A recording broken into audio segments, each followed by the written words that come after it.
Greetings. This is our presentation for HRM2213. We are group number 5. We have Aktan, Aldaniel, Rashvin, and Wilson. So we will start our presentation on leadership and employee engagement.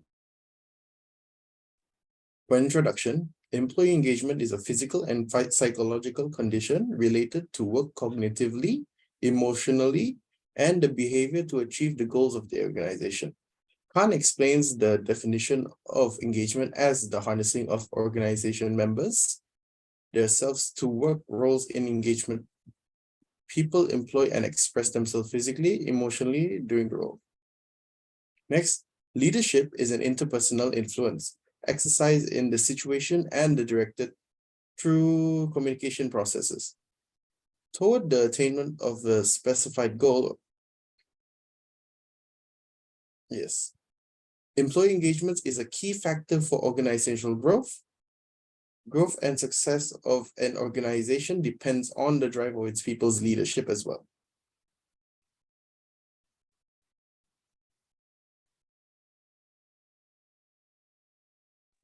And now I'm going to talk about the importance of employee engagement. The first importance of employee engagement is it helps the organization to understand employee needs, as well as identify ways to improve morale and create better work environments for the employees. According to Wickham, employee engagement is the strength of the mental and emotional connection employees feel toward their place of work. Because engaged employees are more connected to their workplaces, they are more aware of their surroundings. And the second importance of employee engagement is engaged employee make fewer mistakes. According to a new survey released by Microsoft, the pandemic increased the focus on employee engagement. In this highly transformative period, businesses are not just changing how and where employees work. They are finally realizing that employees play an increasingly important role in the success of the business and digital transformation overall. How do we know that employee engagement is important? Even before the pandemic, it was clear that a lack of engagement could cost American companies up to $550 billion per year in things like increased turnover and lack of employee productivity. Therefore, disengaged employees make mistakes 60% more often than engaged employees do.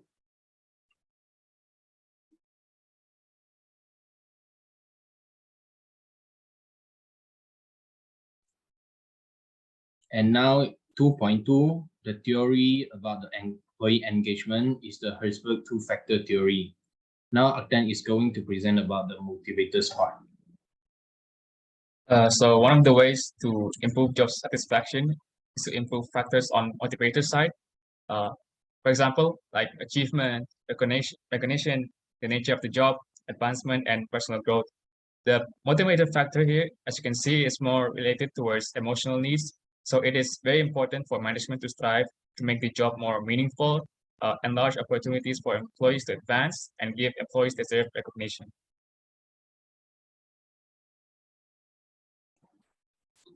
And the second part is hygiene. When it absent, it demotivates the employee and it related to job context such as benefits, working conditions, type of supervision, salary, and company policies. And now I'm going to talk about the benefits that brings to the organization. The benefit of improved employee engagement is employees have a happier and healthier working environment. Highly engaged organizations don't have to resort to mechanisms like peer pressure, termination, or other high-stress behaviors to motivate employees. Instead, this organization use practices like employee recognition, one-on-one meetings, and 360-degree feedback to drive the performance. And the second benefit is good organizational performance. Good organizational performance will help the employers to increase their revenue. It is because the engaged employee had positive behavior towards the organization, as they are often the ones who believe strongly in the company's mission and vision. This attitude makes them work harder and proactively to reach their goals. Higher productivity and efficiency are key benefits of employee engagement for the employers.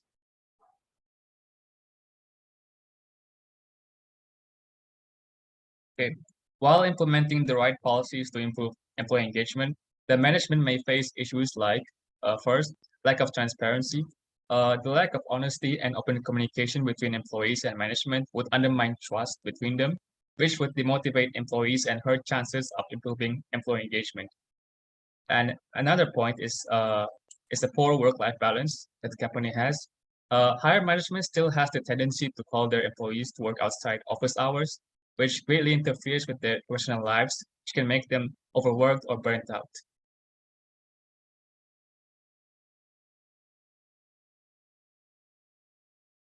And here's an example of organization practices to illustrate employee engagement. The first one is Twitter. The Twitter focus on the core. Traditional employee engagement efforts often fail because they are complicated and problematic. Twitter values simplicity, which is why it developed just 5 core skills that every employee is working toward. The 5 core skills is communication, development, direction, change, and collaboration. Twitter wants people to learn every day. Establishing core skills focus on helps employee with a context for doing so. And the second one is Google. Nowadays, the napping is now front and center in modern day companies focus on employee health and employee engagement as a driver of productivity and bottom line results.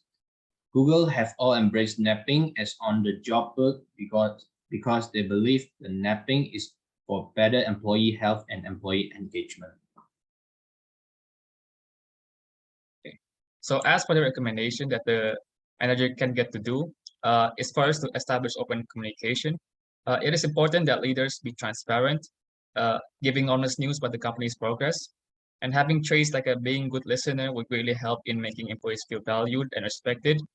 It's important that the management needs to be honest in revealing the company's goals and frequently give out news to keep employees in the right track together. And the second recommendation is to implement flexibility. Options like remote working or flexible schedules suited to the employees' needs help to foster a healthy work-life balance. The improved job satisfaction helps keep employees engaged on the job. This tells that the management cares about the employees' well-being, which makes them feel respected and keeps them engaged on the job.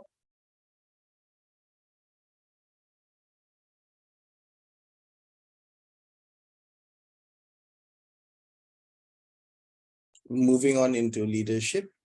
So, the importance of leadership, according to Cohen in 1990, leadership is the art of influencing others to their maximum performance to accomplish any task, objective, or project. Other than that, another importance would be managing people. According to Joseph, leaders offer guidance to all members of the team to ensure they are fulfilled.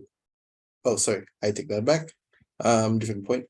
So according to Joseph, it is important to manage people. It is important to adjust to different styles based on different circumstances because different people have different goals, needs, values, and interests.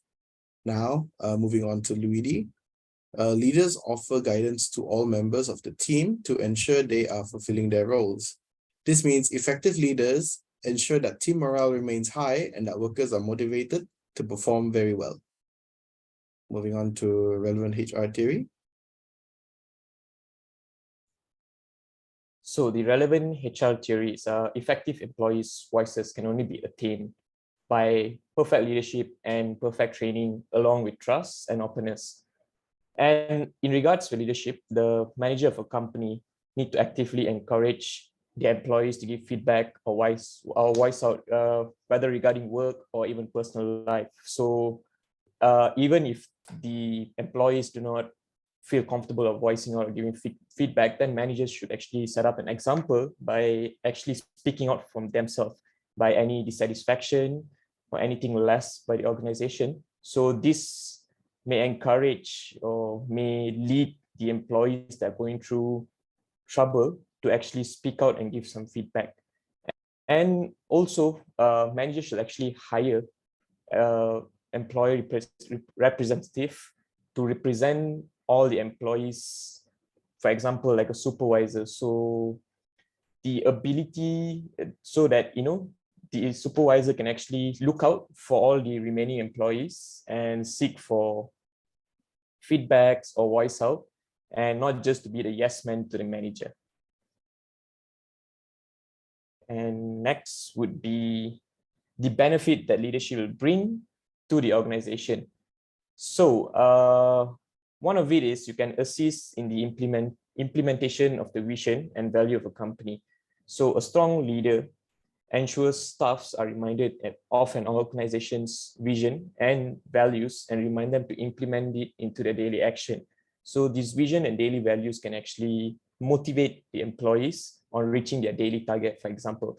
And next will be a strong leader a competent leader or a strong leader will ensure effective communication reaches everyone via email or staff meeting, and hearing it from a point of authority will diffuse any doubt to whether the news is true or not. So a proper leader will actually go ahead and communicate with staff directly through emails or texts or staff meetings just to get feedbacks and news from the other employees. And next will be strong organizational leader will encourage people, whether through words of motivation or opportunities for promotion, or by the establishment of schemes and reward system that benefits all employees. So in a way, encouraging your employees through motivating them or giving them opportunity for promotions or schemes and reward, for example, as increment in salary or bonuses will actually, will boost the morale of the employees. And next, every employees need the proper tools to complete their work efficiently, and a competent leader will see that these are made available to the whole organization. By doing this, they will actually demonstrate their concerns for their colleague ability to generate high quality work and commitment to maintain their standards. And next would be 3.4. Back to Aldenia. Thank you. So, challenges of implementing new initiatives in leadership within the organization. So the first challenge would be motivating employees. We have to understand that some employees may not be interested in joining new initiatives. They might feel like, oh, I just come to work just to go home, get my salary at the end of the month, everything is okay. So we have to deal with that. Next, not every employee will give their all. So some employees are unmotivated to join new things. They are too tired to learn new stuff. But all of this could be overcome by tapping into their internal drives. This means we can try to offer rewards to them to join, and as well as make them feel like there is a benefit to joining the new initiatives. Next would be, the other challenge would be retaining talent. So the Great Resignation. This is an era of the Great Resignation where most people resign from their jobs because employees can no longer tolerate stressful jobs, time-intensive jobs. They feel underappreciated, and the job does not fit their desired lifestyle. So it is quite a gamble for employees to train new employees just in case that they want to leave the organization earlier than expected. Next will be the examples of organization practices. Okay, thank you. And so coming back to the examples of organization practices, so one of the company or organization that I actually choose was Google. So while explaining on that, at Google, the leaders actually prioritize the needs of each individual and cultivate a specific skills. So for example, if an IT, if he is specialized in coding, so Google actually go all in just to cultivate his skills on coding, which can help them massively. And next, Google also focuses on the study of human nature and respect or appreciate their employees the way they would their customer. So this shows that Google actually treat their employees the way they treat their consumers. So in a way, this will actually give a lot of motivations to the employees of Google. And next, Google believes that a comfortable workplace is an important method of maintaining employee satisfaction. And next, the leaders of Google also encourage their employee to work freely and creatively. So while doing this, allowing your employees to work freely and creatively, this will give them a lot of room and space, which actually boosts their creativity on their job. So, and next, the board of directors have adopted a unique organizational structure by promoting loyalty and innovation. Next, Google also believes that a good culture builds a healthy environment for the employees to work in and assist in the adaptation to various changing conditions. So this shows that Google actually believe that the well-being of the employees and the comfortability of the employees is really important to actually get the full creativity out of the employees. So that's it from me. And next will be the conclusion. And Sorry, for the conclusion, we have one more.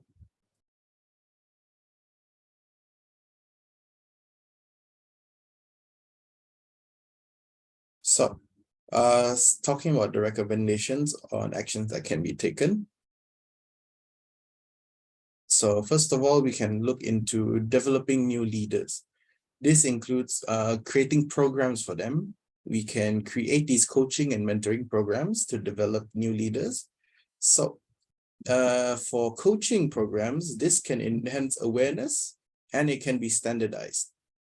So mentoring programs instead is slightly different, where the coach or the leader will give the experience, but this only can be achieved if the certain coach has the knowledge required. Next, other than that, another recommendation that can be taken would be practicing democratic leadership. This is also known as participative leadership and also a shared leadership. It's a leadership where all the members will participate in the decision-making process. So this would improve productivity and help the employees to contribute more to the organization. Every member will feel like they have contributed something to the discussion. Next, we can teach various styles to our leaders so that we can work better with our employees. So when we teach the various approaches of leadership styles, we can improve their team chemistry, their level of communication between the employees and leaders. And by understanding the different approaches, this can help leaders to become more effective through comprehending how and why do what they do, as well as helping them identify where and when they need to adapt their style. So these are the three. Next, I think we can move on to the conclusion.